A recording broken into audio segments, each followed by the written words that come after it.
Сәлеметсіңдер ме балалар? 3 сынып қазақ тілі пәні 57 сабақ тұрлаусыз мүшелер тақырыбын жалғастыратын боламыз.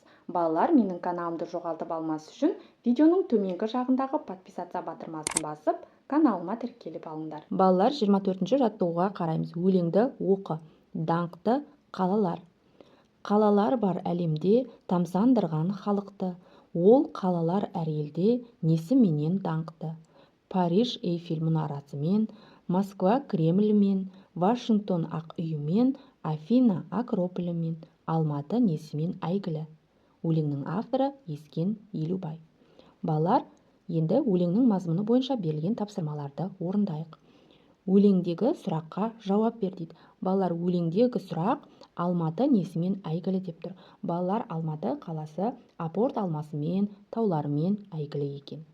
Өлең неліктен даңқты қалалар деп аталған?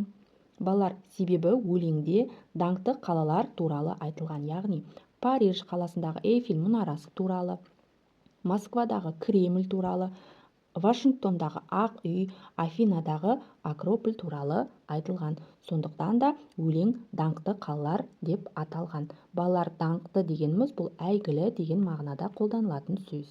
Келесі, суреттегі көріністер не себепті әйгілі екенін дерек көздерден біліп ал дейді. Балалар, бұл орындар өздерінің архитектуралық ерекшеліктерімен, тарихи маңыздылығымен және ұлттық бірегейлікті көрсететін символдық мәнімен әйгілі болған орындар екен. Келесі 25-ші жаттығуға қараймыз. Қатесін түзеп жаз. Мұнда Эйфель сөзі, яғни Е әрпімен жазылған, ал негізінде әрпімен жазылады. Сондықтан да қатесін түзеп жазатын боламыз. Эйфель мұнарасы әлемдегі ең биік құрылыстардың бірі, оған саяхатшылар көп барады. Қатесін түзеп дәптерімізге көркем етіп жазып аламыз.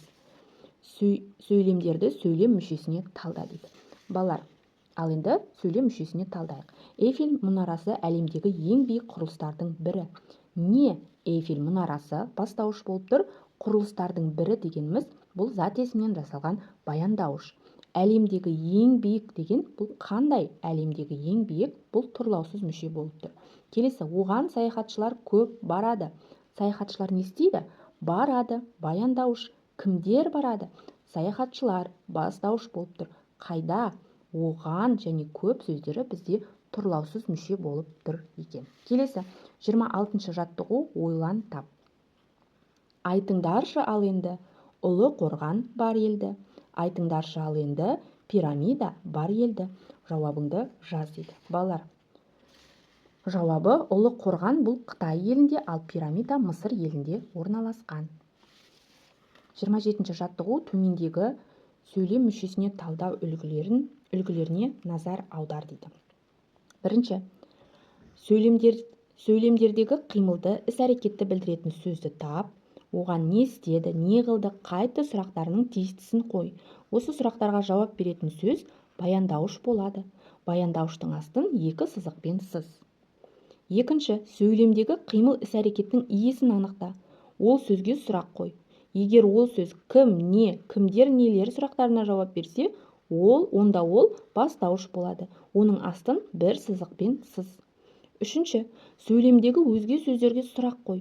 Олар сөйлемнің тұрлаусыз мүшелері болады. Тұрлаусыз мүшелердің астын ирек сызықпен сыз. Төртінші, сөйлем мүшелерінің байланысын сызбамен көрсет. Мысалы, оқушылар саяхатқа шықты. Оқушылар не істеді? Шықты.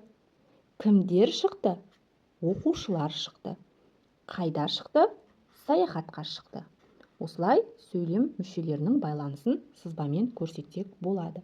Балалар, осы келтірілген сөйлем мүшесіне талдау үлгісін жаттап алсаңдар болады.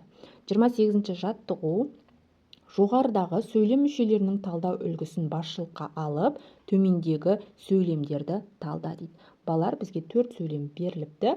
Соны сөйлем мүшесін талдау үлгісін басшылыққа алып, талдап көрейік. Ескерткіштер қорғауға алынған. Ескерткіштер не істеді? Алынған.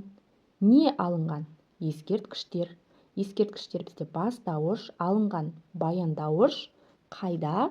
Қорғауға. Демек, қорғауға сөзі бізде тұрлаусыз мүше болып тұр екен. Келесі, сәулетшілерді кездесуге шақырдық. Сәулетшілерді не істедік? Шақырдық. Баяндауыш, астын екі сызықпен сызамыз. Кімді? Кім? Сәулетшілерді. Бастауыш болып тұр. Астын бір сызықпен сызамыз. Неге шақырдық? Кездесуге. Кездесуге сөзі тұрлаусыз мүше болып тұр екен.